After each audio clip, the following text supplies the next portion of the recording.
yanalu ahdi zalimin. Ada yang mendapatkan kemuliaan, tapi juga ada yang mendapatkan murkanya. Kenapa? Karena janji ini, fit and proper test tadi, itu kalau baik maka dia akan mendapatkan kemuliaan, kalau buruk dia akan mendapatkan kemurkaan. Maka tidak akan diberikan kemuliaan itu kepada orang-orang yang zalim. Makanya keturunan Nabi Ibrahim alaihissalatu wassalam nanti ada yang soleh-soleh para nabi dan ada juga yang membangkang seperti Bani Israel. Ini awal dari di mana Nabiullah Ibrahim mendapatkan ujian. Nah, ternyata ini bukan hanya di dunia, di akhirat pun nanti Rasul Shallallahu Alaihi Wasallam juga bersabda,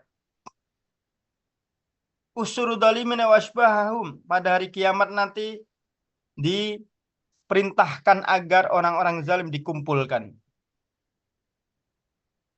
Itu setelah terjadi seleksi.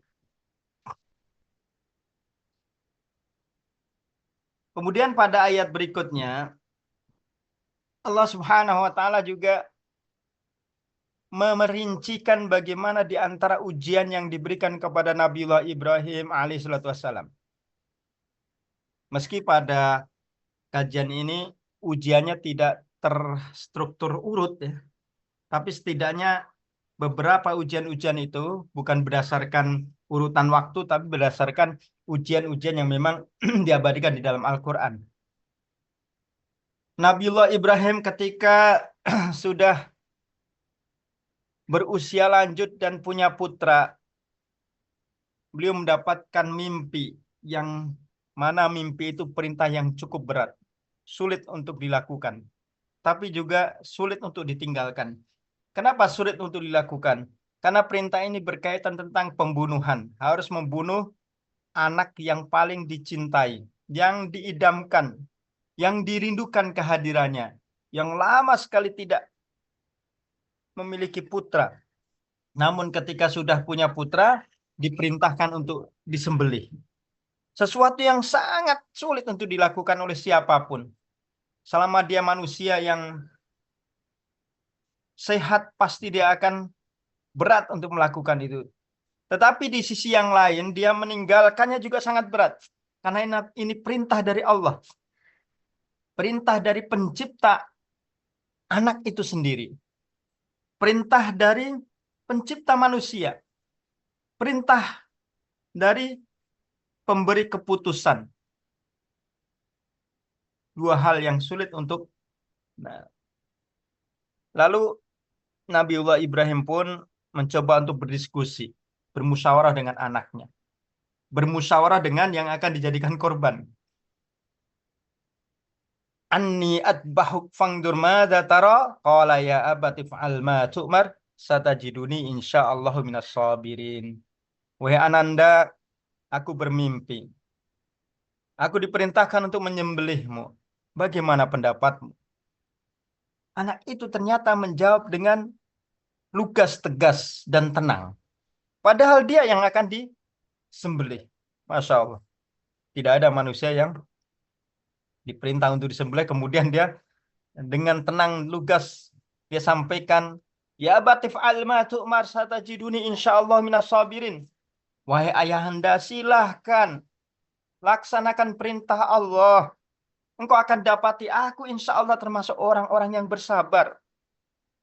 Maka kemantapan hati Nabi Ibrahim pun semakin kuat, hingga akhirnya beliau memilih untuk melaksanakan perintah Rabbul Izzah, Rabbul Arsyil Adim, Tuhan semesta alam, Tuhan yang menciptakan Ismail, Tuhan menciptakan dirinya, Tuhan yang memberi anugerah putra, Tuhan yang akan memberikan ganti ketika dia melaksanakan perintah itu. Maka kemudian beliau pun menyembelih. Falamma aslama wa tallahu lil jabin wa nadainahu an ya Ibrahim qad sadaqta ru'ya inna kadzalika najzil muhsinin inna hadza lahuwal balaul mubin. Lalu Ismail ditiupkan mengambil belakang dalam tafsir. kemudian sudah bersiap untuk membeli. Ketika sudah mau menyerang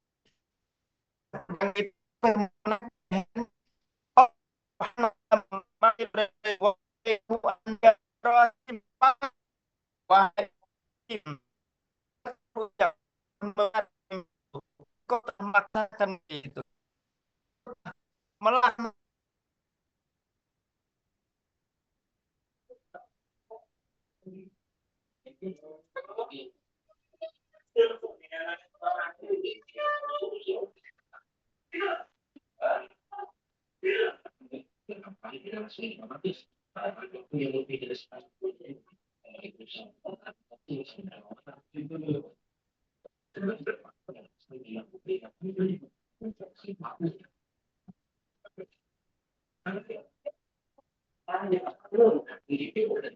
halo, Ya, tiba-tiba keluar masuk Pak Cik.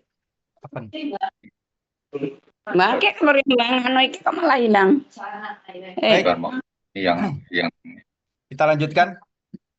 Maka Ngomong ketika malah gede-gede. Nabi Ibrahim mulai menyembelih dan pedang itu sudah menempel di leher Nabi Ismail, Allah Subhanahu wa taala memanggil Nabi Ibrahim, "Ya Ibrahim, qad sadaqta ru'ya." Engkau telah membenarkan perintah itu, dan Allah pun berikan balasan yang berlimpah. Inna hadza lahuwal bala'ul mubin. Ini adalah ujian benar-benar berat. Dikatakan berat tadi, sulit untuk dilaksanakan, tapi juga sulit untuk ditinggalkan. Nggak ada manusia yang bisa melakukan itu. Makanya kemudian Nabi Ibrahim, dia pantas menyandang gelar Khalilullah, kekasih Allah.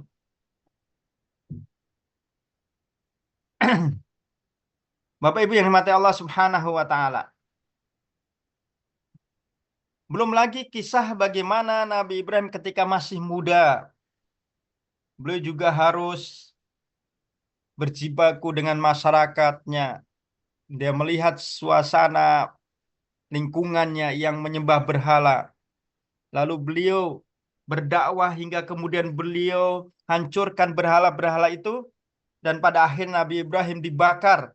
Tapi kemudian Nabi Ibrahim alaihissalam dibantu oleh Allah Subhanahu wa taala, kuni bardan ya nar. Api itu pun menjadi dingin. Mukjizat Nabi Ibrahim. Tantangan yang luar biasa dakwah beliau. Beliau harus berdakwah dengan orang tuanya, masyarakatnya, dan lingkungannya. Kemudian beliau pun mendapatkan berita bahwa saudaranya, jadi Nabi Lut itu termasuk saudara, keponakan, satu nenek atau satu buyut begitu dalam tafsir. Nah, ketika Nabi Ibrahim sudah hijrah ke Palestina atau Kan'an, beliau belum punya anak, maka datang malaikat memberitahu dua hal. Yang pertama bahwa istrinya akan melahirkan.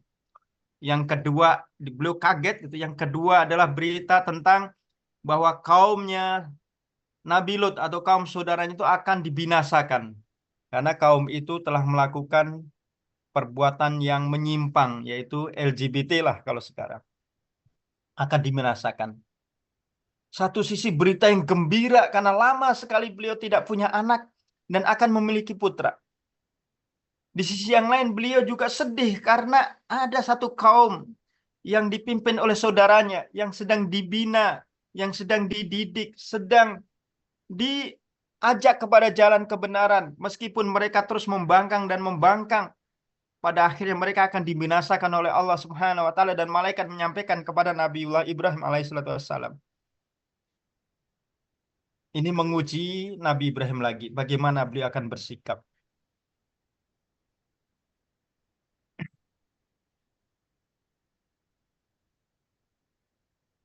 Belum lagi Nabi Ibrahim alaihissalam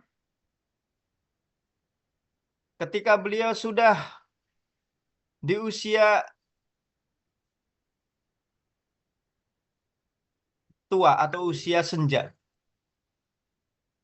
Ketika sudah melalui berbagai ujian, berbagai tempaan,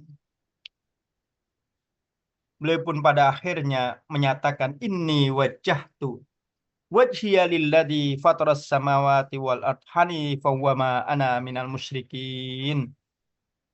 Kemantapan hati beliau untuk taat kepada Allah, melaksanakan apapun perintah Allah dan meninggalkan apapun larangan Allah. Baik itu berat ataupun ringan. Baik itu sesuatu yang tidak disukai ataupun sesuatu yang disukai. Apa ujian Nabi Ibrahim yang paling tidak disukai? Yang paling berat? Menyembelih putra ya tadi. Dan apa ujian Nabi Ibrahim yang paling disukai oleh manusia, terutama para laki-laki? Suruh menikah dengan Suruh menikah lagi. Itu kan sesuatu yang disukai. Meski para wanita tidak suka. Itu kan kisahnya Nabi Ibrahim belum punya anak. Kemudian beliau berdoa terus minta kepada Allah sampai istrinya Sarah itu mendengar jeritan suaminya. Kasihan gitu. Sampai akhirnya istrinya yaitu Siti Sarah itu merekomendasikan seorang gadis untuk menikahi Ibrahim, itu dinikahi Ibrahim.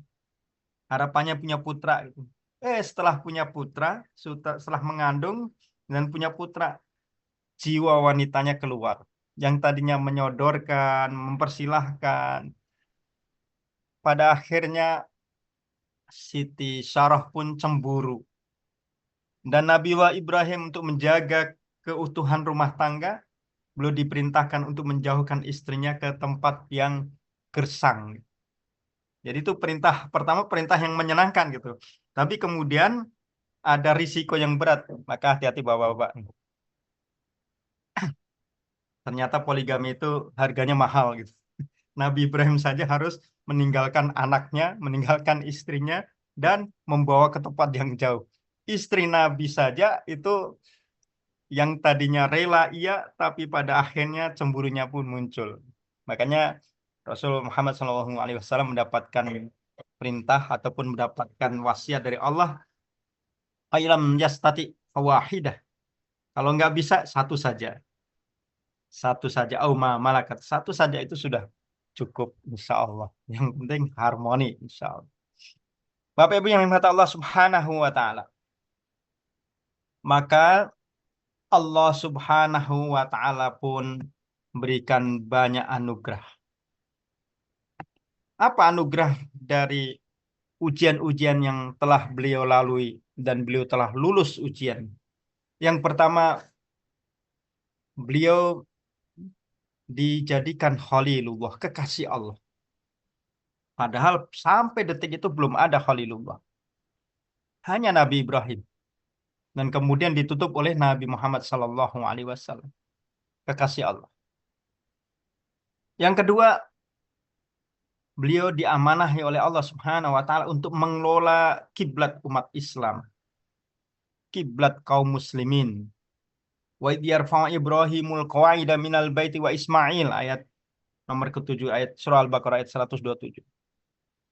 Allah perintahkan kepada Nabi Ibrahim dan juga putranya untuk membangun kembali Ka'bah, di mana Ka'bah ini menjadi pusat ataupun menjadi kiblat.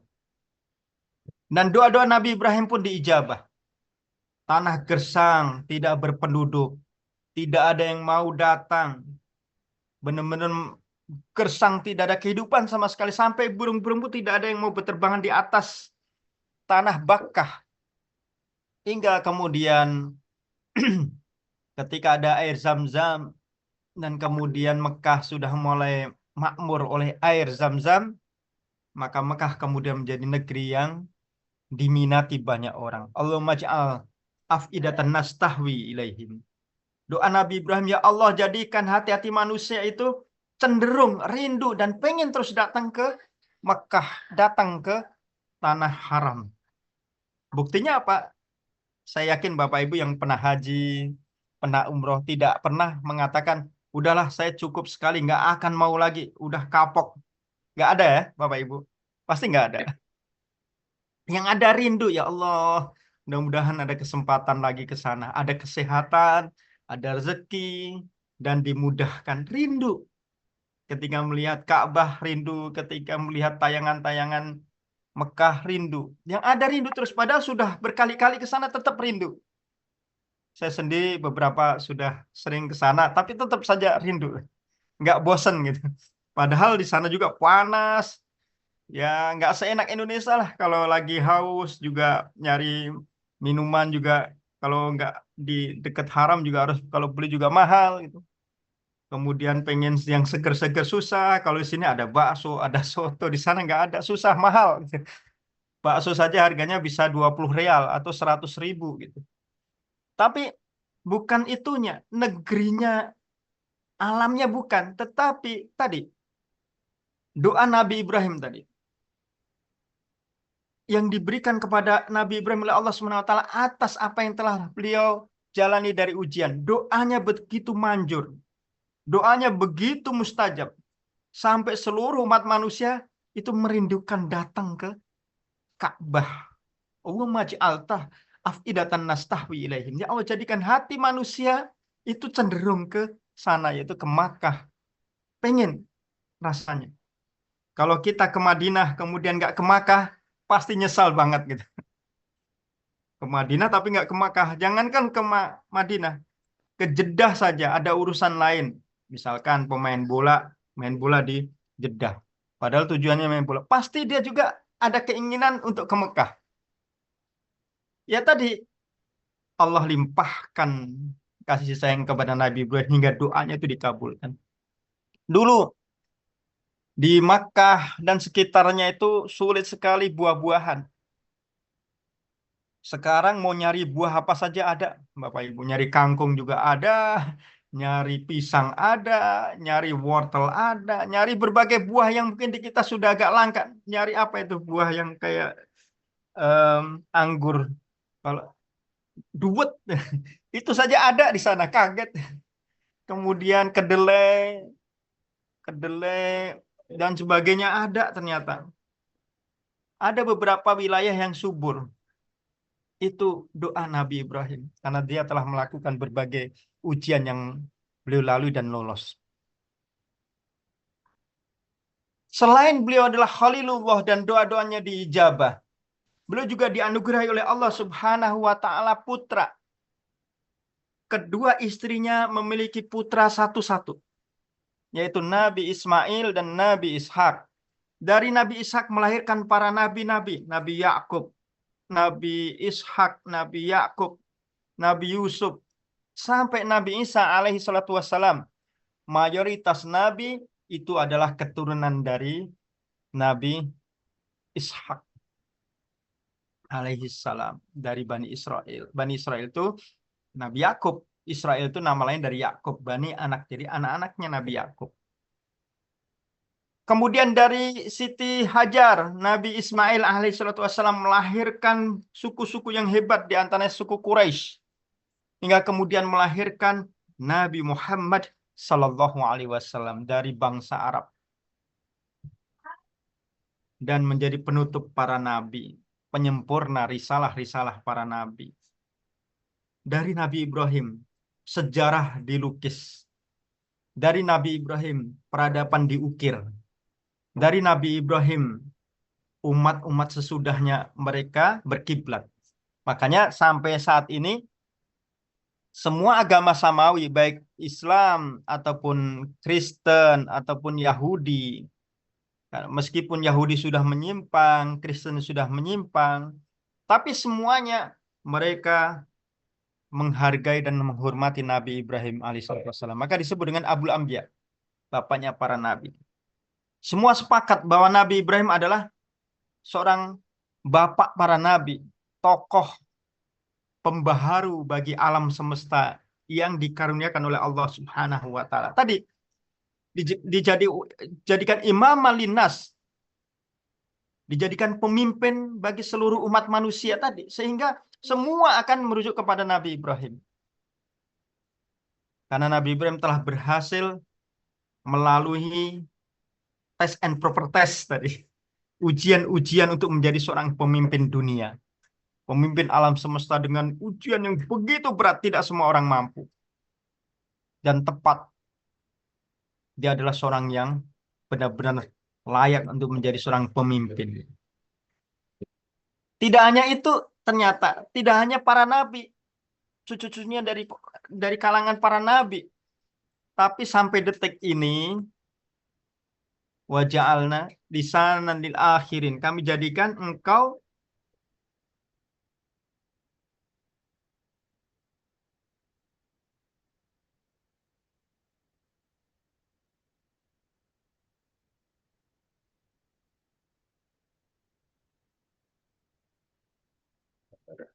Ini signal di tempatnya Ustaz. Bapak Ibu pasti kalau sholat selalu selain bersolawat kepada Nabi Muhammad SAW juga Nabi Ibrahim. Tidak Ya. kepada Nabi yang lain. Kenapa tidak Nabi Adam? Kenapa tidak Nabi Musa? Kenapa tidak Nabi Nuh? Kenapa tidak Nabi Isa? Tapi Nabi Muhammad dan Nabi Ibrahim. Allahumma sholli ala Muhammad wa ala ali Muhammad kama shollaita ala Ibrahim wa ala ali Ibrahim. Selalu. Itu janji Allah bahwa Nabi Ibrahim akan jadikan buah bibir umat manusia sampai akhir zaman. Itu hadiah dari Allah karena Nabi Ibrahim layak dan pantas untuk menyandang itu. Jadi kenangan yang akan terus dikenang. Kemudian Nabi Ibrahim adalah simbol manusia yang sabar. Manusia yang logis. Mencari Tuhan. Ketika waktu masih muda remaja, beliau lihat bintang. Oh, ini Tuhanku. Oh, ternyata bintang nih. Kok kecil, kok ada yang lebih besar bulan. Oh, bulan ternyata besar. Loh, kok bulan hilang? Berarti bukan Tuhan. Masa Tuhan hilang? Lihat matahari. Oh, ini lebih besar. Lebih cerah, lebih menerangi. Memberi manfaat. Loh, kok matahari, kok Tuhan tenggelam? Akhirnya dia temukan bahwa Allah Subhanahu wa taala khaliqu kulli syai' yang menciptakan segala sesuatu. Beliau adalah simbol dari ketauhidan, teladan dalam bertauhid, kuat, kokoh, tapi juga memiliki kebijaksanaan, bijak, sabar. Makanya beliau tidak pernah mendoakan kaumnya untuk binasa, tidak. Beliau juga tidak membenci orang tuanya pun sekalipun tidak dibencinya. Bahkan beliau memintakan ampun untuk orang tuanya. Namun Allah Subhanahu wa taala kemudian memberikan arahan. Tidak selayaknya mendoakan orang tua yang kufur. Maka kemudian Nabi Ibrahim itu pun meminta ampun atas doa untuk orang tua. Bapak Ibu yang dimata Allah Subhanahu wa taala, beberapa hikmah yang bisa kita petik. Bahwa ujian semakin berat, maka berarti semakin besar pula hadiah yang ingin Allah berikan kepada kita. Sebagaimana dalam sebuah hadis Nabi Shallallahu Alaihi Wasallam, "Idza ahabballahu abdan ibtalah." Ketika Allah Subhanahu Wa Taala menyenangi, menyukai, memilih seorang hamba, maka dia pasti akan menguji orang tersebut. Idza ahabballahu abdan ibtalah, pasti akan diuji. Nggak ada tiba-tiba langsung jadi tanpa diuji. Kualitasnya tentu akan berbeda kalau tidak diuji. Ya, KW lah. Pemimpin yang tanpa melalui ujian, jadi nggak akan bisa melaksanakan tugasnya dengan maksimal gitu. Terlalu memaksakan diri yang akhirnya ya nanti akan jadinya tidak baik gitu. Gitulah sunnah dalam pemilihan pemimpin yang harus ada ujian-ujian yang semakin tinggi jabatannya, semakin berat pula ujian yang harus dilakukan. Sebagaimana Nabi Ibrahim, begitu tingginya derajat yang ingin Allah berikan kepada Nabi Ibrahim, maka begitu hebatnya ujian. Apakah benar Nabi Ibrahim itu benar-benar seorang yang setia kepada Allah? Benar-benar diuji.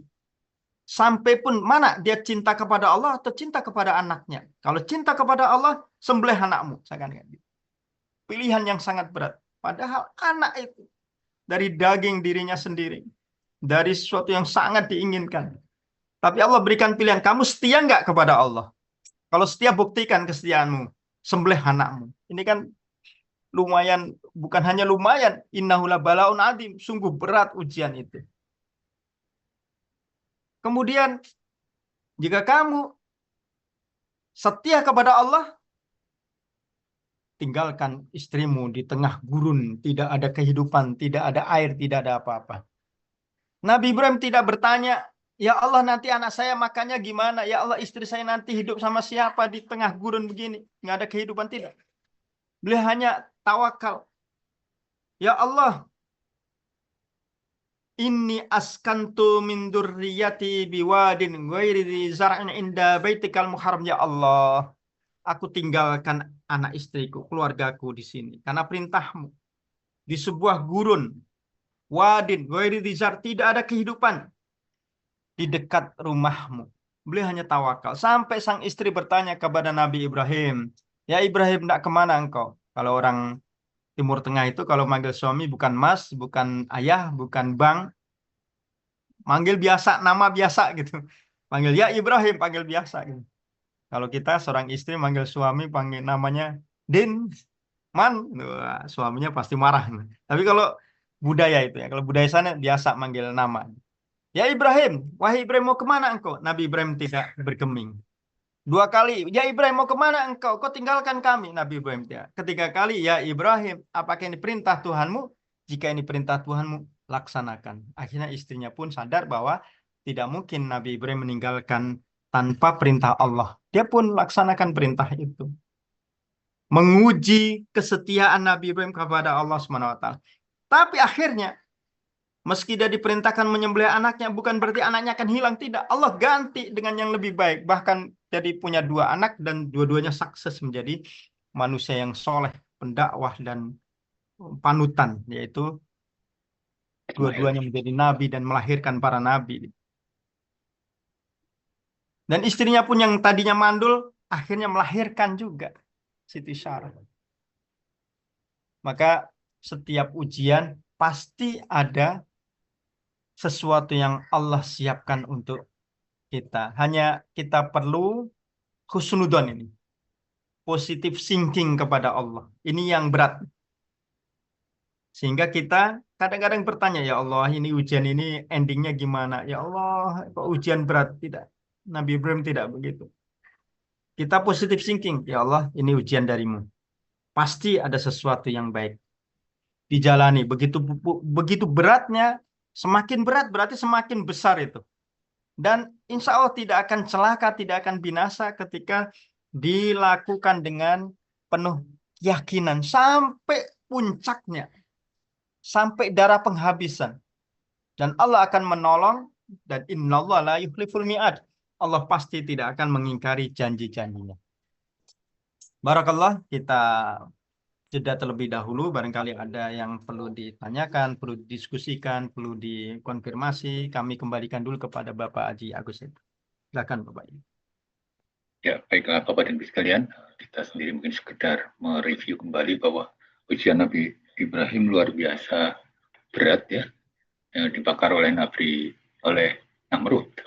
Terus lepas diri dari kaumnya karena karena menghabisi patung-patung begitu kan, yang akhirnya dibakar oleh Namrud, namun tidak mempan.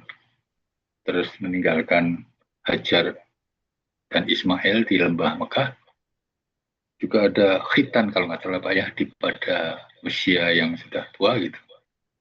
Waktu itu belum ada khitan seperti sekarang gitu ya. Saya nggak tahu bagaimana caranya menghitan diri sendiri Pak Ibrahim itu Ustaz. Membangun Ka'bah dan perintah menyembelih Ismail. Jadi luar biasa ujiannya. Baik Bapak dan Ibu sekalian, mungkin ada yang mau bertanya atau ditanyakan, disilakan untuk waktunya. Silakan.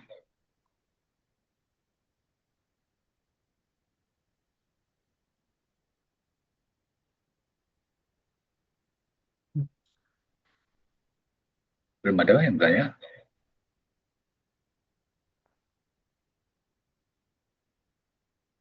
Boleh, Pak Aher, izin tanya. Oh silakan, silakan Mas. Pak Assalamualaikum. Abdullah Masyhuri. Iya, Pak. Gampang Pak Abdullah. Alhamdulillahirrahmanirrahim. Ustaz, terkait Nabi Ibrahim ini di surat Al-Mumtahanah gitu ya. Itu kan tadi Pak Heri cerita Nabi Ibrahim itu berserah diri, maksudnya dari kaumnya yang menyembah selain Allah. Terus ayatnya itu yang ini, hatta tu'minu billahi wahda illa qaula Ibrahim li abihi. Ini ada seakan-akan pengecualian perkataan Nabi Ibrahim yang memintakan ampunan bapaknya gitu. Ini konteksnya apa? Kenapa saat Nabi Ibrahim itu mendoakan atau memintakan ampun bapaknya itu seakan-akan dikecualikan dari ayat ini?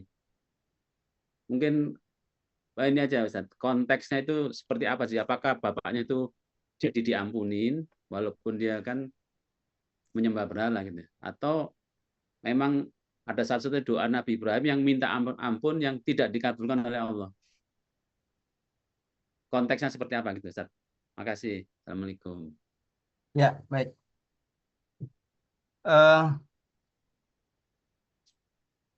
Ayat ini ketika Nabi Ibrahim melihat kaum dan juga bapaknya menyembah al-ausan atau berhala-berhala. Kemudian Nabi Ibrahim berdakwah dan mengajak kepada jalan tauhid. Tapi ternyata bapaknya ini tidak mau mengikuti ajakan Nabi Ibrahim. Kemudian Nabi Ibrahim berdoa dan berharap orang tuanya diampuni kan gitu. Illa qaula Ibrahim, kecuali perkataan bermaksudnya adalah Nabi Ibrahim itu pernah memintakan ampun kepada Allah Subhanahu wa taala untuk Ibrahim, untuk bapaknya.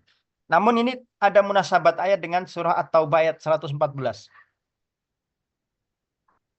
Wa ma kana istighfar Ibrahim labi illa an mau'idatin wa'adaha iyyah. Falamma tabayyana lahu annahu aduwwu lillah tabara'a minhu. Inna Ibrahim la'awwahun halim. Doa pengampunan, permohonan ampun Ibrahim untuk bapaknya itu tidak lain hanya satu janji. Janji itu ya keinginan sebagai seorang anak. Dan tidak dianggap sebagai doa oleh Allah Subhanahu wa taala. Jadi memang sudah sepantasnya seorang anak itu memang pasti dia akan berharap orang tuanya mendapatkan ampunan. Illa ammau'idatin wa'adaha iyah. Jadi memang udah naluri seorang anak nggak mungkin tega orang tuanya disiksa kan.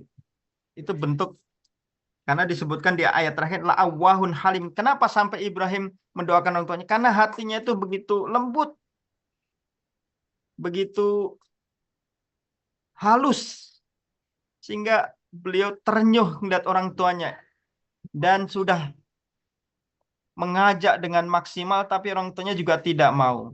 Bahasa Jawanya judek, ya sudahlah ya Allah ampuni, saya sudah nggak bisa lagi ya Allah ampuni. Tapi kemudian Allah jelaskan bahwa Ibrahim itu ikut golongan Namrud, golongan musuh Allah.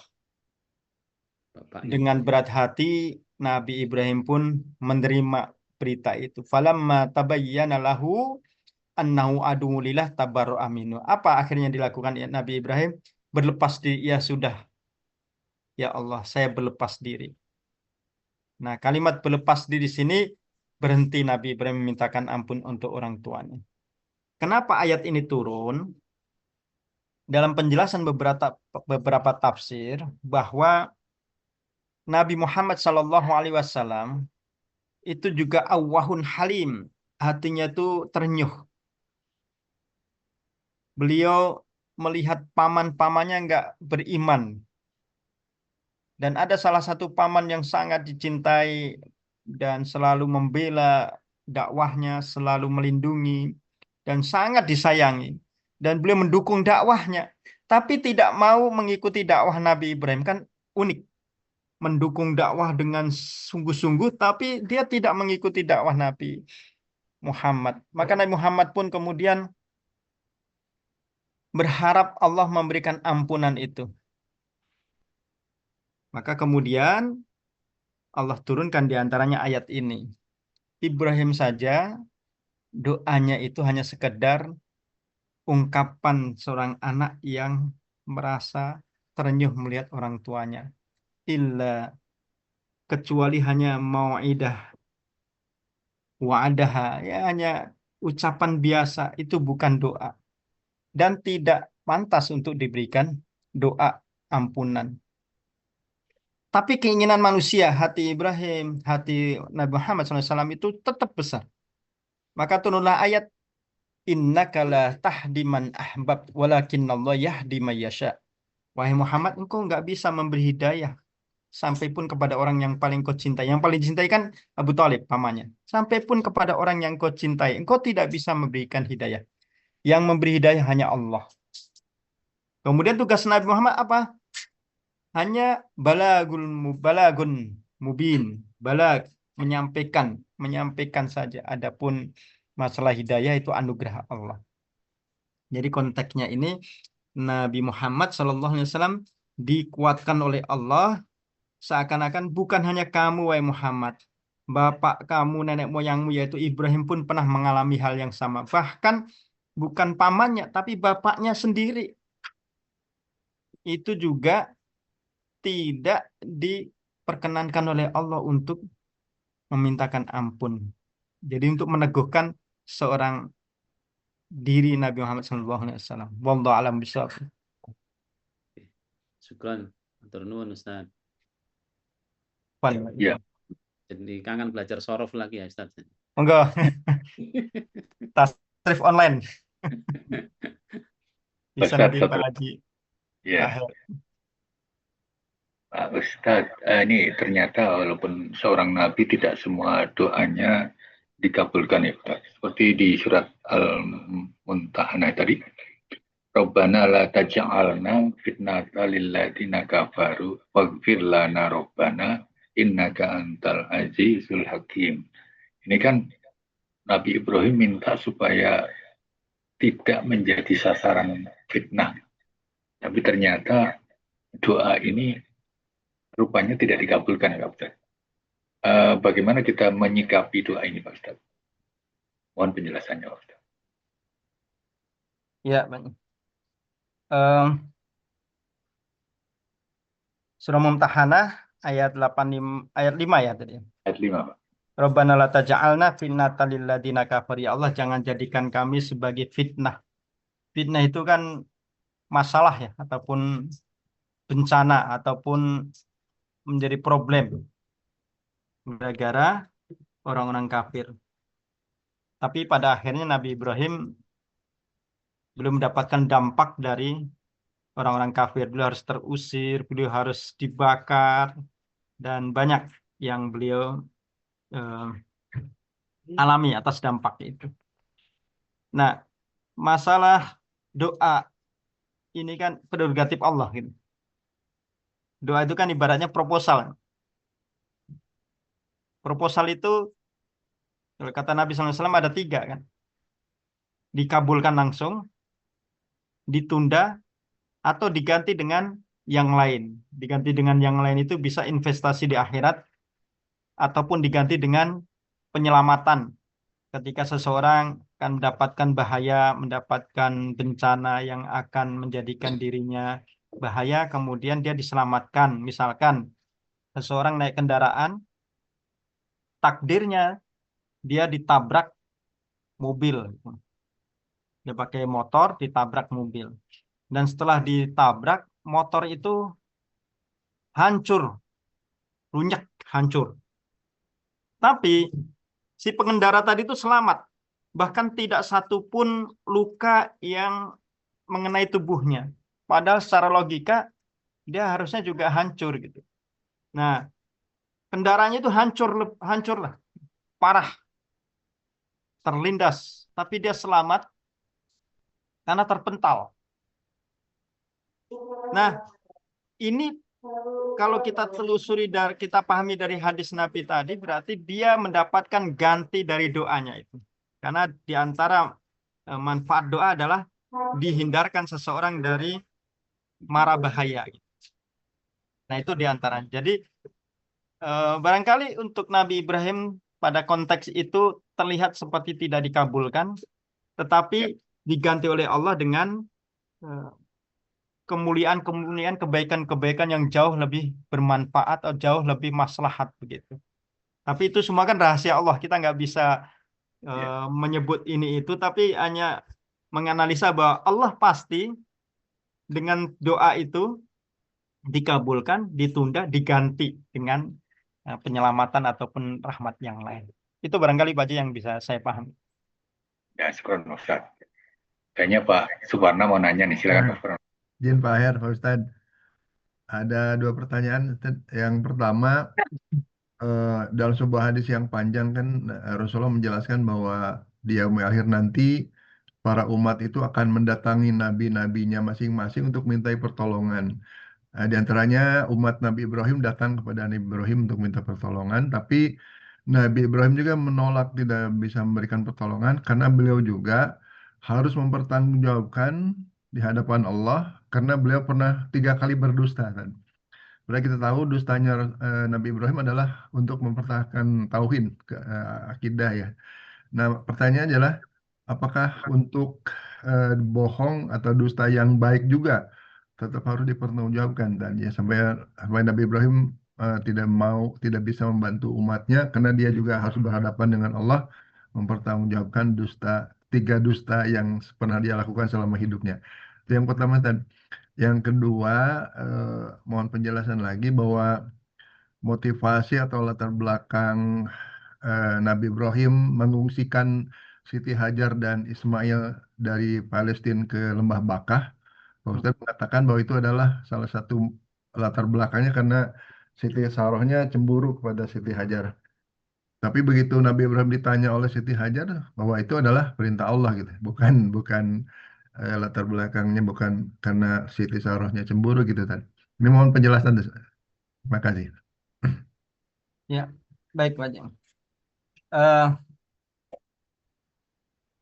Betul ada dusta yang dilakukan oleh Nabi Ibrahim, sehingga beliau ketika didatangi umat nanti di hari akhir, beliau tidak bisa memberikan syafaat lah. Pertama datang kepada Nabi Adam, beliau menolak karena pernah melanggar, kemudian beliau harus terusir dari surga. Jadi belum lulus pendidikan sudah melanggar sehingga harus terusir gitu. Kemudian datang kepada Nabi Nuh, beliau menolak karena beliau memohon kepada Allah agar kaumnya dibinasakan dengan banjir bandang. Dia merasa bersalah. Kemudian datang kepada Nabi Ibrahim. Nah, beliau menolak karena pernah berdusta tentang berhala ya. Tanyakan kepada yang besar. Itu. Nah, tapi dalam ilmu balaghah, apa yang dikatakan Nabi Ibrahim itu bukan dusta sebetulnya. Ada istilah tauriyah. Ada istilah tauriyah. Tapi mungkin bagi kalangan tertentu itu satu dusta, hanya dusta yang dibolehkan gitu. Bagian dari strategi berlogika gitu. Membalikkan logika gitu. Maksud beliau bukan tapi beliau supaya orang itu coba kamu berpikir gitu. Masa berhala ini bisa ngancurin ini semuanya dan bisa menjawab pertanyaan kalian kan, itu tauriah kan begitu. Jadi kalimat yang seakan-akan bertentangan dengan kebenaran, tetapi tujuannya adalah untuk orang supaya berpikir lebih lanjut. Contoh ditanya begini, hari ini kamu sholat nggak? Sholat. Ngapain sholat? Nah, ngapain sholat gitu? Nah, bukan berarti dia itu nggak sholat, tapi dia orang yang misalkan seorang yang rajin gitu. Dia rajin sholat, ditanya oleh seorang yang nanya ini jarang sholat gitu. Kamu sholat nggak? Sholat. Ngapain sholat? Yang nanya orang nggak sholat, yang ditanya orang sholat gitu. Nah, apa maksud dia? Bukan berarti dia menunjukkan bahwa dia itu berbohong tentang sholatnya, tetapi supaya dia berpikir, ya kan sholat kan supaya orang lebih tenang, lebih dekat dengan Tuhan. Nah, sudah tahu sholat itu banyak manfaat, kenapa kamu nggak sholat? Seakan-akan begitu. Itu namanya tauriyah. Jadi eh, di antara uslub gaya bahasa dalam berdialog.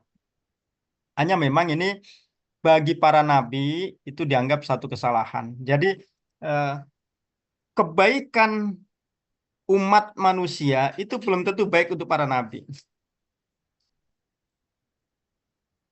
Kedustaan para nabi itu kebaikan bagi umat gitu. Yang tadi hal yang dianggapnya dusta bagi para nabi itu kesalahan. Itu padahal itu sesuatu yang biasa untuk kita. Nabi Ibrahim berdoa, Nabi Nuh berdoa supaya kaumnya itu diberikan pelajaran karena memang sudah 950 tahun berdakwah. Sudah aduh liar. Ya Allah terserah engkau ya Allah kan gitu. Itu kan biasa bagi kita ya. Misalkan kita sudah ngajak orang sudah ini ternyata orang itu terus malah musuhin kita. Ya kita berdoa ya Allah terserah engkau ya Allah. Itu kan doa yang biasa bagi kita.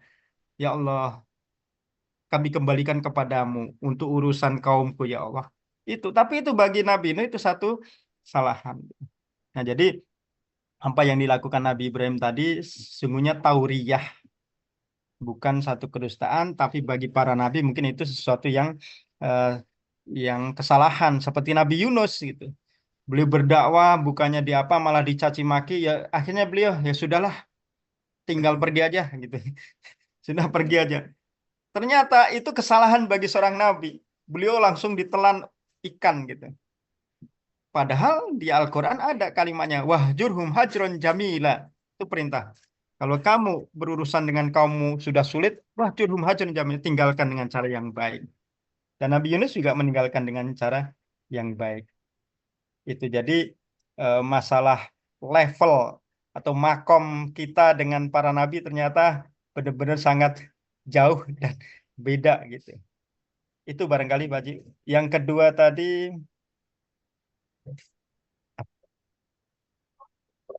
masih mute. Di mute, diaktifkan dulu speakernya Pak. Itu Mic-nya. alasan Siti Hajar dan Ismail diungsikan dari Palestina ke Lembah Bakah itu apakah karena kecemburuan Siti Sarah atau memang itu perintah Allah gitu kan? Ya, kalau dalam kisahnya jelas itu memiliki dua makna, dua dimensi yang perlu kita ambil. Yang pertama secara manusiawi, fitrah.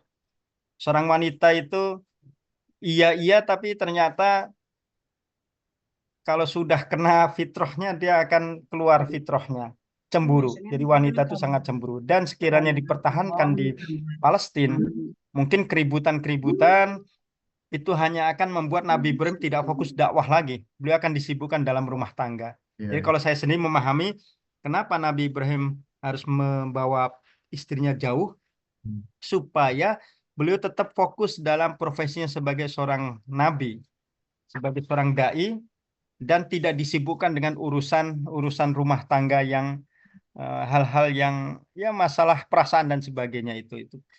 Yang kedua, ini memang perintah Nabi. Perintah Allah kepada Nabi. Sampai Siti Hajar mengatakan Allah amaraka bihada gitu. Allah amaraka bihada, apakah Allah memerintahkanmu ini? Yang tadinya sampai 3 kali kan, kemana wahai Ibrahim, kemana wahai Ibrahim? Kemudian Nabi Ibrahim hanya diam, karena kalau beliau jawab itu akan jadi masalah lagi. Ini juga bisa kita jadikan alasan kalau kita berurusan dengan wanita ternyata lebih banyak diam biar berpikir sendiri. Kalau diajak berdebat satu kata itu nanti yang keluar 1000 kata kan gitu. Nabi Ibrahim mencari aman, lihat diam saja sampai Siti Hajar itu berpikir sendiri. Keluar kalimat, Allahu amaraka bihada. Apa ini perintah Allah? Kata Nabi Ibrahim hanya mengangguk. Beliau hanya mengangguk, tidak menjawab. Iyalah ini perintah Allah, masa perintah siapa lagi? Kamu tuh nggak tahu, saya itu nabi kan nggak gitu. Nggak seperti kita lah gitu. Udah tahu tugasnya gini masih nanya enggak. Nabi Ibrahim hanya diam saja, hanya diam gitu, nggak mau mendebat tidak mau kamu tuh jadi istri belajar memahami peran kamu siapa, saya siap enggak. Nabi Ibrahim hanya mengangguk. Kemudian karena mengangguk, istrinya pun Sayyidah Hajar pun akhirnya keluar kalimat juga. Idan la yudai'una, idan la yudai'una. Kalau begitu aku yakin Allah tidak akan menyia-nyiakan. Semua sudah dikehendaki Allah. Akhirnya keluar jawaban sendiri dari istrinya. Dan Nabi Ibrahim pun dengan mantap pergi kembali ke Palestina. Ya, ya, ya. Jadi dua hal tadi kalau saya memahami Pak ya. Yang pertama menjaga dari sisi peran seorang nabi agar dia tidak disibukkan dengan urusan keluarga sehingga urusan keluar itu dakwahnya terganggu. Hingga beliau harus memisahkan itu. Dan dipisahkan jauh. Terus kenapa di tempat yang nggak ada kehidupan? Bukankah nanti nggak bisa makan? Nabi Ibrahim kan punya keyakinan yang sangat kuat masalah rezeki. Itu yang beda dengan kita. Beliau yakin betul. Kalau ini betul, wahyu dari Allah, pasti Allah sudah jamin. Gitu. Keyakinan ini yang nggak dimiliki oleh manusia biasa gitu. Ninggalin istri di tempat, misalkan di rumah sendiri tidak dikasih uang bulanan saja, kadang-kadang kita nggak dikasih bulanan atau bulanannya kurang saja kadang mikir ini nggak, sama sekali nggak dikirimin apa-apa, dan waktu itu nggak ada transferan, nggak ada kiriman paket macam-macam, yang ada hanya tandus semuanya. Dan keyakinan Nabi Ibrahim padahal bahwa anak masih kecil, masih bayi, itu yang keyakinan ini yang mantap di sini. Jadi Nabi Ibrahim yakin anaknya, istrinya pasti diurus oleh Allah. Tapi dia pengen tetap fokus mengajak kaum untuk pada jalan yang benar gitu. Jadi secara manusiawi beliau ingin menjaga rumah tangganya jangan sampai ada timbul masalah yang, karena sudah mulai ada masalah kan, cemburu itu kan sudah ada masalah, membuat beliau disibukkan. Di sisi yang lain beliau itu semua adalah perintah dari Allah Subhanahu wa taala. Itu barangkali Pak Cik, wallahu a'lam bishawab. Amin. Syukran, Ustaz. Ya, boleh. Silakan yang lain barangkali masih ada pertanyaan. Waktunya masih cukup untuk tanya.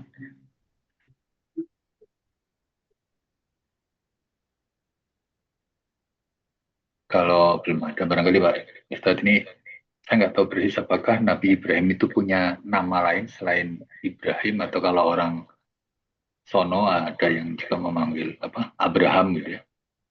Kalau di dalam surat di searching gitu dengan nama Ibrahim, Pak Ustadz, itu ada 110 ayat yang ada tulisannya Ibrahim. Ini termasuk banyak ya, mungkin paling banyak juga. Kira-kira dari banyaknya ayat tentang Ibrahim itu, mana apa yang tersimpan di dalam itu, di dalam Al-Quran itu? Iya, Ibrahim itu memang nama pemberian dari Allah melalui bapaknya. Karena waktu itu konotasi Ibrahim ya belum terkait tentang masalah akidah kan. Karena bahasa ini bahasa Babilonia, maka kemudian diterjemahkan ke berbagai bahasa. Kalau Al-Quran masih menggunakan bahasa asli Babilonia, itu namanya tetap Ibrahim, tidak dirubah.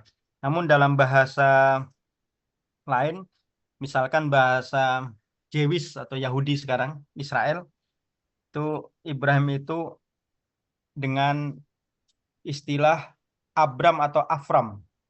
Tulisannya Afram. Afram, V, Voltus nih, Afram. Tapi bacanya Abram.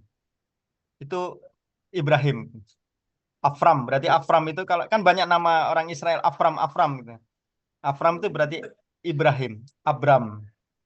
Nah, karena bahasa Israel itu kan bukan bahasa Ibrani asli, itu sudah bahasa macam-macam, bahasa yang sudah terjadi akulturasi budaya di Israel, dan tidak murni keturunan Bani Israel juga, banyak juga dari Asia Timur, dari Rusia, dari Amerika Latin, dari Afrika, berbagai macam.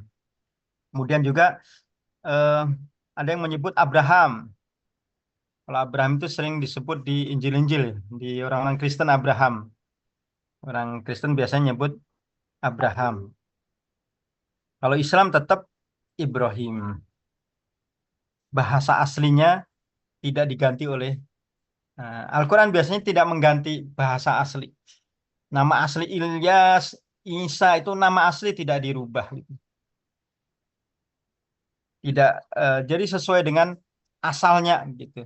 Makanya dalam ilmu sorof atau ilmu nahwu, di antara bahasa asing yang masuk ke dalam bahasa Arab adalah kata Ibrahim, Ismail, Isa, Musa, itu nama-nama asing yang masuk ke dalam bahasa Arab disebut dengan Arab Musta'ribah, bahasa Arab modern, diawali dari Nabi Ismail. Ciri nama yang dari asing adalah tidak bisa ditasrif, tidak ada. Kalau kata-kata bahkan bisa kata bayak tubuh kita batan sajada yasjudu sujudan masjidun masjadan. Tapi kalau Ibrahim kan nggak bisa. Ibrahiman, Abrahim nggak ada. Nah itu menunjukkan kata asing yang tetap diabadikan di dalam Al-Quran sebagai bukti bahwa Al-Quran menjaga orisinalitas perjalanan Ibrahim. Dan namanya tetap Ibrahim, tidak berubah-ubah, Pak. Tidak berubah-ubah, namanya tetap itu. Makanya Al-Quran selalu menggunakan kata itu. Selalu menggunakan kata Ibrahim. Bahkan tidak pernah menggunakan Aba Ismail juga enggak. Aba Ismail enggak. Tapi selalu menggunakan nama Ibrahim saja. Ibrahim Ismail. Padahal bapak dan anak. Padahal di dalam bahasa Arab, biasanya kalau bapak anak itu menggunakan abu. Contoh, Abu Thalib. Contoh lagi, Abu Jahal. Contoh lagi, Abu Bakar, dan seterusnya. Ada nama lukop, lakop, ataupun dia memang Abu Hafsah. Misalkan Abu Hafsah. Umar bin Khattab kan sebut lainnya Abu Hafsah, bapaknya Hafsah. Nah, Nabi Ibrahim tidak disebut Abu Ismail, selalu nama.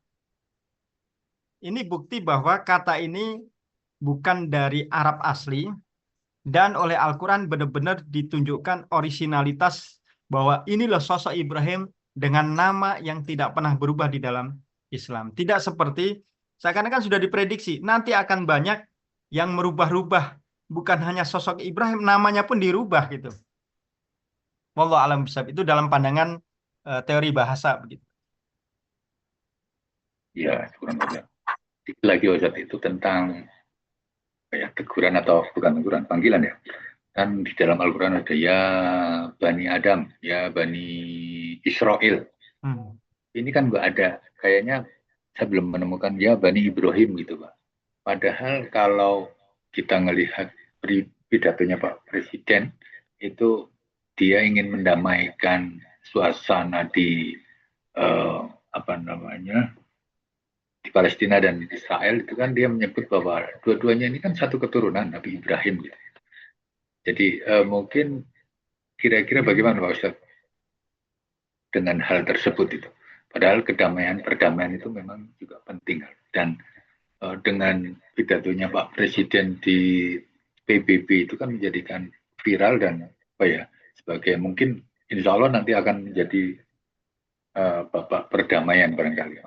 Kalau memang ada semacam hadiah yang besar gitu. Mungkin Bapak sedikit penjelasan Pak tentang yang umum kita hadapi di masyarakat kita ini sekarang. Ya, kalau saya memahami bahwa ya bagus yang disampaikan Pak Presiden, saya juga pernah, saya dengar juga gitu.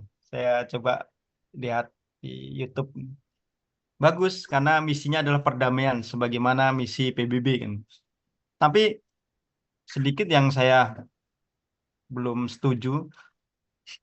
Kalau persatuan itu didasarkan kepada milah Ibrahim, kepada Ibrahim saja, maka sulit terjadi. Dan itu sejak Nabi Ibrahim, sejak Nabi Muhammad SAW, orang-orang Yahudi itu mereka juga sama. Mereka mengajak persatuan dengan Ibrahim. Bahkan orang Quraisy juga sama. Mereka mengajak persatuan dengan Ibrahim. Nah, di antaranya adalah orang-orang Quraisy ini menawarkan kepada Nabi Muhammad, "Hei Muhammad, bahasa umumnya gini, nggak usah bikin keributan lagi lah, udah nggak usah banyak ngeriting, nggak usah banyak ini. sekarang kita ini sama-sama keturunan Ibrahim. Sudah, kamu ibadah di tempat kami setahun, kami juga beribadah di tempat kamu setahun, udah kita toleransi jaga. Udah damai. Kamu minta apa? Kami kasih. Jabatan, harta, wanita dikasih. Nabi Muhammad SAW itu hampir ya beliau sebagai manusia wajar. Di saat situasi sulit, beliau pun tidak langsung jawab. Dalam riwayat, beliau menunggu agak lama. Kalau bahasa kita merenung, gimana ya? Ini tawaran menarik. Mungkin juga bisa berstrategi seakan-akan iya, tapi nanti akan menyebarkan dakwah. Kan bisa saja gitu. Tapi kemudian Allah turunkan, Kul ya ayyuhal kafirun, la a'budu ma ta'budun, wala antum a'biduna ma a'bud, sampai akhir ayat. Wahai Muhammad, sampaikan. Wahai kalian orang kafir, aku tidak akan pernah menyembah Tuhan kalian. Kalian pun tidak menyembah Tuhan kami. Nah, ini dibantah Al-Quran. Apa yang diklaim oleh orang-orang dari kalangan kafir Quraisy itu tidak diterima oleh Nabi Muhammad. Sampai Nabi Muhammad begini, kalau seandainya kalian benar-benar mengikuti Ibrahim, maka ayo kita ta'ala ila kalimatin sawa, kita sama-sama kembali kepada jalan yang benar yang dibawa oleh Ibrahim gitu, yaitu tauhid gitu. Nggak mau mereka. Di Madinah juga sama, Yahudi mereka mengatakan bahwa kita adalah keturunan Nabi Ibrahim. Sampai Nabi Muhammad SAW gitu. Kalau sekiranya Ibrahim itu, kalian adalah para pengikut Ibrahim, sesungguhnya Ibrahim itu, dia adalah orang yang lurus. Hanifam muslimah makana minal musyrikin. Dia tidak musyrik. Dia tidak kufur. Dia meyakini wahyu-wahyu dari Allah. Sementara kalian, nah, di sini menjadi kontradiktif gitu. Makanya nggak tahu siapa yang ngasih masukan gitu kepada Pak Presiden. Karena kampanye ini sudah dilakukan sejak zaman Nabi Muhammad gitu. Untuk perdamaian. Dan nggak berlaku dan nggak bisa gitu. Nggak bisa. Karena masing-masing punya pandangan tentang Ibrahim yang berbeda-beda. Karena sudah terjadi penyimpangan-penyimpangan gitu. Itu hanya siasatnya orang Israel supaya mereka dibenarkan tindakannya gitu. Dan sama-sama mengusir Hamas, mengusir pergerakan-pergerakan kaum muslimin, sudah diam saja. Ini Israel akan dibangun oleh Amerika, dijadikan tanah negeri yang makmur, yang jaya, nanti manfaatnya untuk semua orang gitu. Padahal itu kan hanya perluasan wilayah kan. Itu Pak, wallahu a'lam bishawab. Bagaimana, ada ya pendapat yang lain atau ingin bertanya, silakan. Karena masih ada waktu Pak Ustadz. Ini sedikit diskusinya mungkin dari sisi manajemen Pak Ustadz. Kalau ada ilmunya orang Cina katanya Pak, kalau ingin maju, bikinlah suatu persaingan. Jadi jangan, tapi bukan pertengkaran gitu, persaingan. Nah ini ada yang punya pendapat juga Ustadz, Korea, dua Korea, Korea Utara dan Korea Selatan. Dia tidak pernah akur, tapi dengan tidak pernah akur itu mereka mempunyai jiwa kompetisi gitu. Korea Selatan ingin maju. Kenapa? Karena tersaing nanti kalau dengan Korea Utara. Korea Utara juga demikian, jangan mau kalah sama Korea Selatan. Tapi keduanya tidak pernah perang, walaupun kayaknya ada apa namanya semacam ya panas gitu. Tapi tidak hanya panas di dalam hati aja, tidak sampai muncul suatu serangan begitulah kira-kira. Nah katanya itu harus dibikin begitu. Indonesia itu mungkin tidak ada persaingannya Pak Ustadz. Jadi bahkan anggota DPR sama Tuhan juga nggak takut itu, sehingga apa namanya Indonesia kurang maju begitu. Bagaimana menurut pendapat Ustadz supaya kita itu bisa maju seperti Korea, seperti Jepang juga takut sama Korea gitu kan? Jepang juga berpikir dengan Amerika gitu. Nah Indonesia katanya diancam sama Cina, bukan diancam lah, dirangkul malah ya nurut-nurut saja gitu. Tapi utangnya jadi membengkak gitu. Nah mungkin ini sedikit berbau politik, karena kata Ustadz juga ada yang mengatakan bahwa agama itu tidak akan bisa lepas dari politik, dan politik itu menjadi penting. Mohon sedikit uraian penjelasan dari Pak Ustadz. Ya betul Pak. Di surah Al-Baqarah 148 kan jelas, fastabiqul khairat. Kalian berlomba-lombalah dalam hal kebaikan. kalau di Ormas Muhammadiyah itu kenapa banyak tumbuh pendidikan, lembaga pendidikan, rumah sakit itu dari semboyannya kan di situ fastabiqul khairat. Tapi memang ada konsekuensinya. Salah satu konsekuensinya ya persaingan itu memang menimbulkan tadi panas gitu antar satu dengan yang lain saling hanya ya sampaikan Pak Haji tadi antara Korea Utara Korea Selatan seperti mau perang dari dulu nggak jadi-jadi terus. Justru Ukraina dengan Rusia yang kelihatan damai-damai langsung perang Faktor. gitu. Sudan yang tidak apa tiba-tiba gitu. Tapi Korea Selatan Korea Utara itu kayak seperti hanya action saja gitu. Dari dulu katanya punya nuklir udah siap diledakkan dari dulu sampai sekarang hanya nggak pernah terjadi. Tapi dampaknya dari sisi teknologi mereka maju, dari sisi ekonomi juga maju, bahkan dari sisi olahraganya saja mereka mendunia kan. Korea Ya. kan mendunia. Indonesia adem-adem aja gitu. Betul. Kalau mungkin istilahnya status quo mungkin. Betul bahwa persaingan itu diperlukan gitu. Karena tanpa persaingan sampai Al-Quran menyebutkan fastabiqul khairat ini. Suatu ketika datang sahabat Umar bersama sahabat yang lain. Dua-duanya membaca ayat yang cara bacanya beda. Datang kepada Nabi. Tadinya Umar gitu ya. Kamu salah. Ayo kita ngadep ke Nabi. Ayo kamu yang salah. Udah saling itu. Datang kepada Nabi, jawaban Nabi, hakadha nazal Al-Quran. Ya beginilah Al-Quran turun gitu. Nabi tidak mengatakan, udah damai kalian, udah yang benar yang ini tidak. Nabi serahkan, nggak berikan jawaban. Ini akhirnya muncul kiroat sab'ah, kiroat asroh, kiroat itu. Jadi betul Haji, saya sepakat setuju bahwa kemajuan itu kalau ada saingan. Makanya perusahaan-perusahaan besar seperti Pak Haji Hair pasti lebih paham ya, pernah pegang Telkom. Itu biasanya punya anak perusahaan untuk disaingi sendiri kan gitu, untuk persaingan menjadi. Nah, itu kan supaya ada persaingan, tahu kelemahan, tahu banyak hal lah gitu. Bahwa persaingan itu memang sebuah hal yang memang menjadi kunci kesuksesan. Kalau saya lebih ke sana gitu. Lebih sepakat gitu Pak. Itu barangkali wallahu alam bishawab. Ya, terima kasih Pak. Masih ada waktu nih, teman-teman saya kok diam saja. Pak Kris nanti mungkin. Ya, silakan Pak Kris. Assalamualaikum Pak Ustaz. Mangga Pak Kris, sudah lama tidak terlihat. Iya Pak Ustaz. Sehat-sehat. Semua kawan keluarga. Pak Ustaz mau tanya, itu kan hampir semua Nabi itu juga pernah melakukan kesalahan ya. Pernah melakukan kesalahan. Termasuk Nabi Ibrahim. Nabi Ibrahim itu dalam selama hidupnya ada 3 pernah kesalahan yang pernah dia lakukan. Pertama tadi yang sebagaimana disampaikan Pak Ustaz, itu yang itu yang besar itu loh yang pelakunya yang menghancurkan berhala-berhala pada saat didatangi sama kaumnya. Yang kedua pada saat diajak bapaknya untuk melakukan suatu perayaan hari besarnya, dia bilang saya sedang sakit, padahal tidak sakit. Yang ketiga pada saat menghadap raja yang zalim, dibilang istrinya menghadap raja, kalau ketemu bilang aja itu apa? Saudara. Ya saudara. 3 kesalahan itu.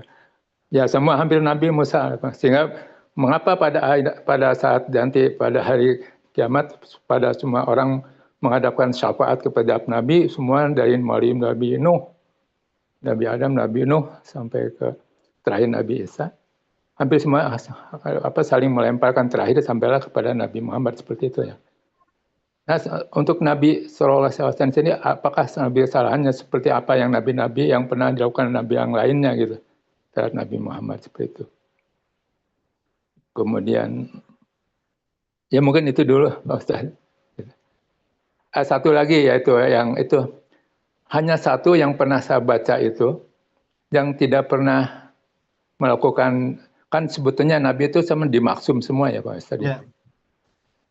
Cuman Rasulullah pernah dalam hadisnya Abu Daud kalau tidak salah, waktu dia ayat Ali Imran 38, 38. Itu bahwa Nabi Yahya hanya satu-satu Nabi Yahya yang tidak pernah melakukan dosa. Makanya disebut al-hasur. Artinya yang bersih dari dosa. Semua umat katanya, semua menghadap Allah dengan membawa dosa kecuali Isa binti Maryam, putra Zakaria. Apakah seperti itu hadisnya apa soalnya atau gimana menafsirkan atau memahami hadis itu? Ya, Ya, itu. baik Pak Haji. Yang pertama tadi bahwa seluruh para nabi pernah berbuat salah. Ya. Betul, karena Allah Subhanahu wa Ta'ala mengutus nabi itu dari kalangan manusia. Dan itu menunjukkan bahwa nabi itu ya manusia gitu. Yang bisa salah. Hanya bedanya ketika seorang nabi salah langsung diberikan peringatan melalui wahyu kan.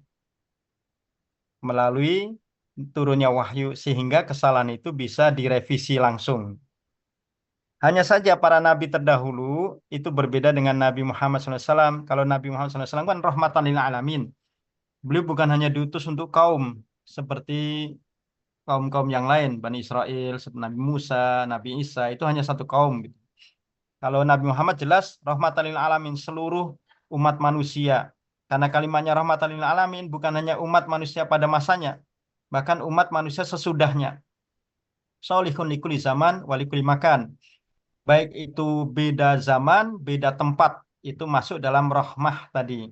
Sehingga tentu maksumnya Nabi juga akan berbeda dengan maksumnya para nabi-nabi terdahulu. Sampai Allah Subhanahu wa Ta'ala itu jamin Nabi Muhammad SAW itu tidak pernah berkata dengan cara yang sesuai hati nurani, sesuai dengan nafsunya. Wa ma yantiqu 'anil hawa in huwa illa wahyu yuha. Nabi Muhammad nggak pernah bicara dengan nafsunya, tapi beliau berbicara dengan wahyu yuha. Jadi selalu benar, itu maksum. Nah, para ahli sejarah menganalisa kemaksuman Nabi Muhammad ini tidak lain karena hatinya sudah dibersihkan. Ketika waktu kecil, beliau ikut bermain-main dengan beberapa anak kecil, kemudian ketika diasuh oleh Halimatus Sa'diyah. Kemudian beliau ditangkap oleh sosok putih, ternyata itu malaikat dan dibersihkan. Itu menurut analisa ahli sejarah bahwa kenapa Nabi Muhammad itu kok lebih sempurna dan tidak melakukan kesalahan karena hatinya itu sudah dibersihkan dan sudah dijaga sejak kecil. Kemudian analisa yang lain, karena Allah juga berikan jaminan dalam surah Al-Hijr, Inna nahnu nazzalna dzikra wa inna lahu lahafidun. Al-Quran diturunkan kepada Nabi Muhammad SAW yang disebut dengan Az-Zikr, dan Allah jaga Quran itu dalam diri Nabi Muhammad. Otomatis kalau Al-Quran dijaga dalam diri Nabi berarti rumahnya Quran yang yaitu jasad Nabi, perbuatan Nabi itu kan ibaratnya rumahnya. Itu juga pasti dijaga gitu. Misalkan ada seorang presiden yang ada di sebuah istana, yang dijaga, dikawalkan bukan hanya presidennya, tapi rumahnya pun berapa meter sudah terjaga gitu. Artinya dia benar-benar steril gitu. Dan Nabi Muhammad SAW pun perbuatannya terjaga oleh Allah SWT. Itu berdasarkan menurut ulama tafsir bahwa Al-Quran diturunkan Allah dan dijaga oleh Allah, maka otomatis Nabi Muhammad pun dijaga. Kemudian analisa yang lain bahwa Nabi Muhammad SAW itu adalah Nabi yang diturunkan sebagai khotamil anbiya wal mursalin. Otomatis paling sempurna karena yang terakhir. Sesuatu yang belum sempurna pasti akan disempurnakan kan gitu. Karena terakhir maka dan tidak ada nabi lagi, maka Nabi Muhammad adalah nabi yang terakhir. Maka turunlah ayat bahwa uswatun hasanah liman kana yarjullah wal akhirah. Nabi Muhammad itu sebagai uswah hasanah, teladan yang terbaik, teladan terbaik. Nah, dari sini kita meyakini bahwa Nabi Muhammad lah yang layak menyandang asy-syafi' yang akan memberi syafaat, memintakan syafaat. Karena memang beliau benar-benar suci, benar-benar terjaga, dan syafaat itu nggak bisa diberikan kecuali oleh hamba Allah yang dipilih, yang benar-benar diamanahi untuk menyampaikan syafaat itu. Hingga nanti dari akhir Mudah-mudahan kita mendapatkan syafaat dari Nabi Muhammad SAW. Insya Allah. Itu Wallahu a'lam bishawab. mengenai Itu Pak. Nabi ini Pak Pada. Mata. Satu lagi menambah Yahya itu yang di Ali Imran 38. Anallah yubasyuka bi Yahya musaddakan bi kalimatin minal wa hasiran wa sayyidan wa nabiyyan minas solihin. Kata hasur itu, hasurun itu. Itu yang Rasulullah pernah mengatakan seperti tadi. Semuanya menghadap Allah itu dalam keadaan berdosa kecuali katanya. Kecuali Yahya putranya Zakaria tidak pernah melakukan dosa karena itu karena di situ ada hadisnya yang bisa baca tapi bisa ingat karena adanya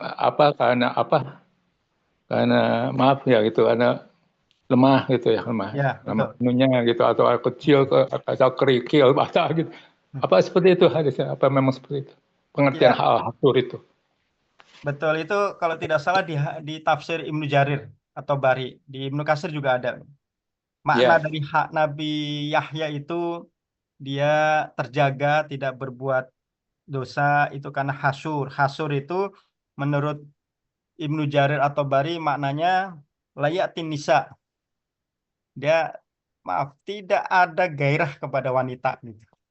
Tapi juga tidak ada gairah dengan laki-laki bukan berarti tidak bergairah dengan wanita tapi bergairah dengan laki tidak dia tidak punya gairah kepada wanita bukan berarti dia berkelainan tidak karena dia tidak menikah gitu sehingga dia terhindar. Nah, itulah yang melahirkan iffah, harga diri.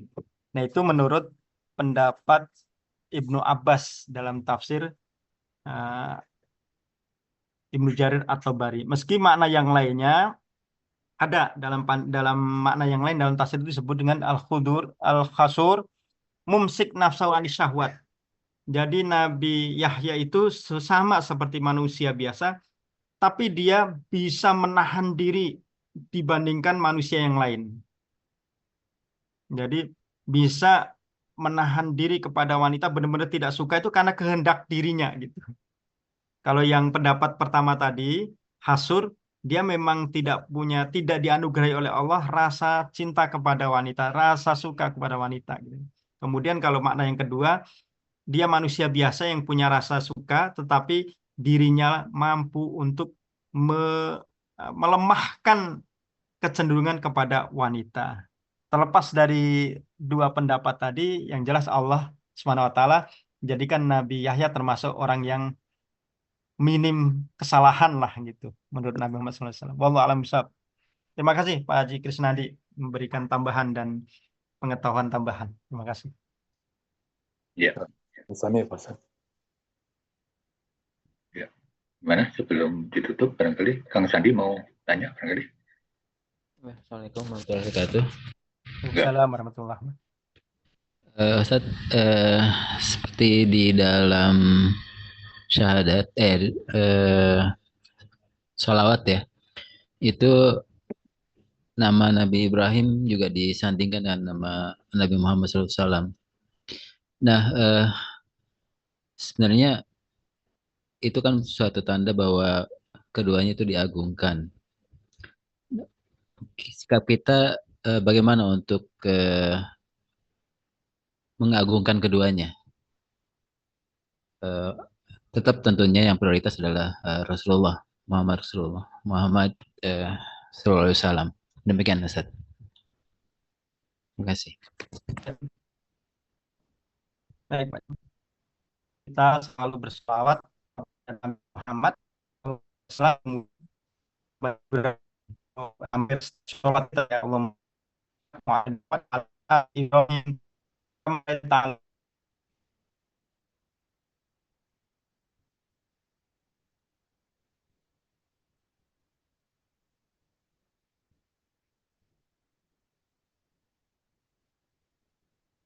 Tanya terputus-putus Pak Ustaz.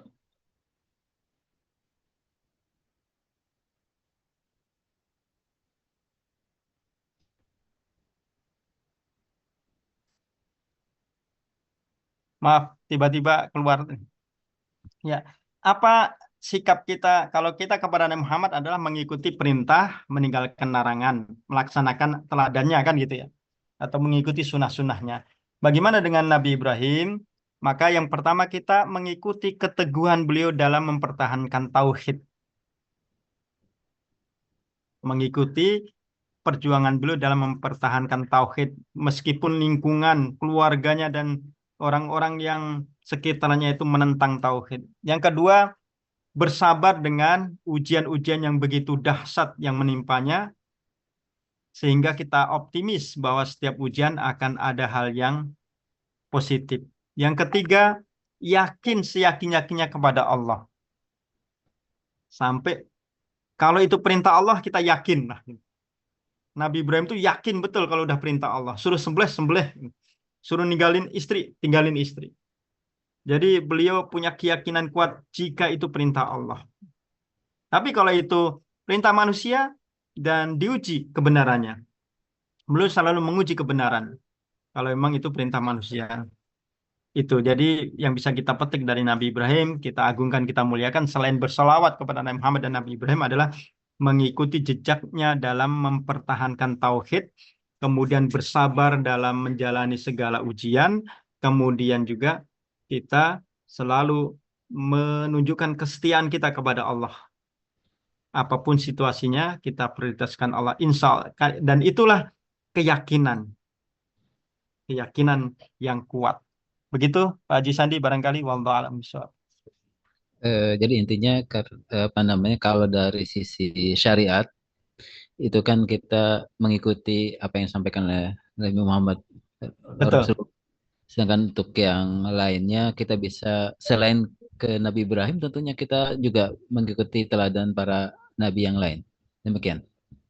Betul Pak Haji. Karena likuli syir'atin setiap masing-masing itu ada syariatnya.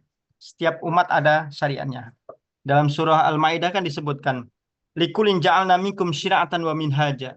Setiap kalian, setiap kaum, setiap masa, setiap periode itu ada syir'ah wa minhaj. Ada syariatnya. Maka kita sebagai umat Nabi Muhammad ya syariat yang kita jalani adalah syariat Nabi Muhammad, bukan syariat Nabi Ibrahim gitu. Bukan juga syariat Nabi Musa.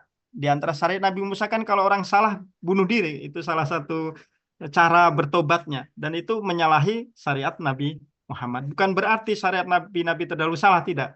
Ada penyempurnaan, ada penyesuaian yang Allah berikan kepada umat yang disayangi ini. Jadi betul Mbak Haji Sandi, syariat kita mengikuti Nabi Muhammad SAW, sementara teladan-teladan bisa kita mengambil hikmah dari para nabi-nabi terdahulu. Wallahu a'lam bishawab. Terima kasih. Amin.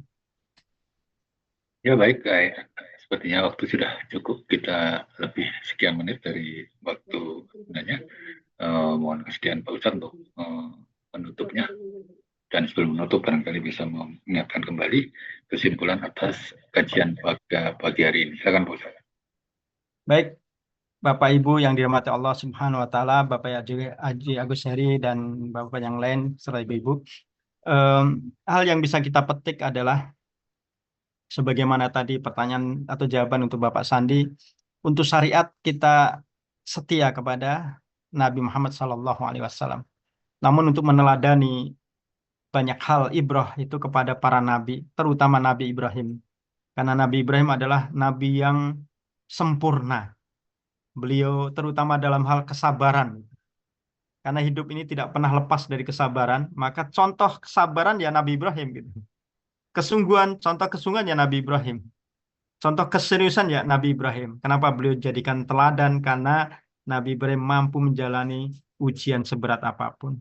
Hikmah yang kedua, kita harus punya keyakinan yang kuat.